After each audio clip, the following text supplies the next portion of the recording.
du collègue Katembo Mboussa Yotakma. Vous avez la parole, collègue. Merci, honorable président, pour la parole.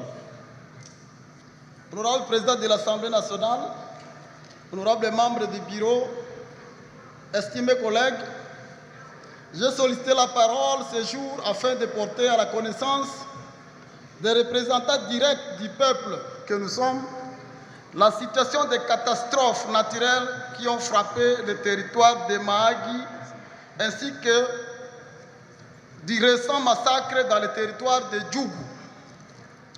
Honorable Président, chers collègues, alors que la population du territoire de Mahagi a subi et continue de subir des attaques des groupes armés Codeco et Zaïre et a causé des déplacements massifs de plusieurs milliers de populations sans assistance humanitaire à ce jour, d'autres s'étant réfugiés même en Ouganda.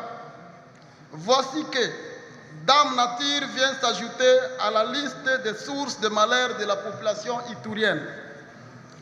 En effet, dans la nuit du 4 au 5 mai 2022, la pluie accompagnée de vents violents s'est abattue sur la plaine albertine, plus particulièrement dans la chefferie des Angales, causant plusieurs dégâts matériels sur les infrastructures publiques, communautaires et privées dont le bilan provisoire se présente comme suite. 5 écoles primaires complètement rasées. Les églises CK20 et AIC toitures arrachées. 380 maisons d'habitation rasées, d'autres ont vu leurs toitures emportées et voire même des murs en fissure. Une usine de fabrication ou de traitement d'eau a été aussi endommagée. Dieu grand, aucun bilan humain n'a été enregistré à ce jour. Honorable Président, honorable membres du bureau, chers collègues, de suite de cette catastrophe naturelle, le déroulement des activités scolaires des écoles touchées se trouve être compromis en cette période pluvieuse dans la région. Nous pensons spécialement aux élèves qui doivent présenter le test national de fin d'études primaires, TENAFEP en sigle. Avant cet événement, il y a lieu de porter à la connaissance de l'auguste Assemblée nationale que la population riveraine du lac Albert, dans la chefferie de Wagungu et Mokambu, ont été victimes de la montée des eaux du lac Albert et a causé une inondation qui a englouti plus de 2000 maisons d'habitation, des infrastructures publiques et communautaires telles que les hôpitaux, écoles, ponts et bonnes fontaines. Les champs ont été aussi dévastés. Honorable Président, du haut de cette tribune, j'informe la représentation nationale du naufrage qui a eu lieu sur le lac Albert juste avant-hier à la date du 18 mai 2022 dans la chefferie de Wagungu. En effet, une pirogue transportant plus de 50 personnes à bord a coulé. Jusqu'à hier et ce matin, le bilan provisoire se présente, dont 16 personnes déjà repêchées, une vingtaine encore non encore retrouvées et 18 rescapés, sans compter les marchandises.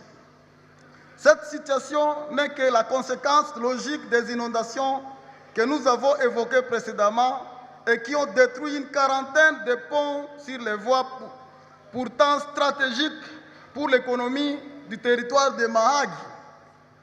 Notons que ces écoles détruites, ces ponts et autres infrastructures communautaires ne sont pas l'œuvre du gouvernement, mais des sacrifices des députés et de la population locale. Honorable Président, honorable membres du bureau, chers collègues, face à ces situations qui ont cruellement arraché de notre amour plusieurs compatriotes, qui ont laissé plusieurs orphelins et des veuves, qui mettent en péril le parcours scolaire de milliers d'enfants, qui ont coupé la connexion entre les grands centres commerciaux et force de constater le silence et l'inaction du gouvernement central. l'apathie et l'insensibilité totale est constatée. Honorable Président, par ma voix, la paisible population du territoire de Magui se pose la question de savoir si ce territoire est vraiment l'un des 145 territoires qui composent notre pays. Face à plusieurs attaques de groupes rebelles Kodeko et Zahir dans la chefferie de Mokambu, à l'Oudjouganda et des Angales, le gouvernement n'a posé aucune action alors que les milliers de déplacés de guerre passent nuit à de belles étoiles dans des conditions indescriptibles. Face au récent carnage du camp Blanquette dans le territoire de Djougou, ayant fait plus de 55 morts charcutés à l'aide de machettes, le gouvernement a gardé son silence habituel, car cette guerre se passe à plus de 2000 km de Kinshasa. Nous ne suivons qu'à la télé. Phrase que nous avons déjà tous entendue de la part d'un compatriote. Est-ce que la province de l'Ituri fait partie réellement des 26 provinces de la RDC? Pourquoi lui réserver un tel traitement alors que, face à d'autres cas de catastrophes, le gouvernement agit autrement? Nous pensons aux victimes d'électrocution à Matadi-Kibala. Tout le gouvernement s'est mobilisé pour prendre totalement en charge l'enterrement de 26 personnes et une enveloppe significative a été remise aux familles ayant perdu le leur. Nous pensons au naufrage dans le Grand Bandundu, dans la rivière Maïndombe. Le gouvernement n'est pas resté inactif. Nous pensons aussi au déraillement du train dans les Katanga. Le gouvernement a pris en charge les frais funéraires et tant d'autres cas. À la liste des malheurs vient s'ajouter la conduite des opérations militaires dans le contexte de l'état de siège où il y a plus de dégâts tant matériels qu'humains, bien plus avant que l'état de siège. Qu'est-ce que l'Ituri doit comprendre par ce silence du gouvernement? Devons-nous rester indifférents face aux malheurs qui frappent le peuple dont nous sommes l'émanation? Chers collègues députés nationaux, quelle que soit nos couleurs politiques, la réponse est non.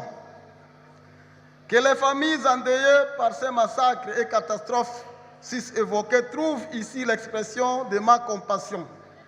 Ainsi, à l'issue de cette plénière, nous sollicitons à l'Assemblée nationale de voter une résolution enjoignant le gouvernement d'apporter une assistance humanitaire conséquente et rapide à la population affectée par ces catastrophes naturelles. En agissant ainsi, Président, notre Chambre aura témoigné de la compassion à l'égard du souverain primaire dont nous sommes l'émanation. Je vous remercie.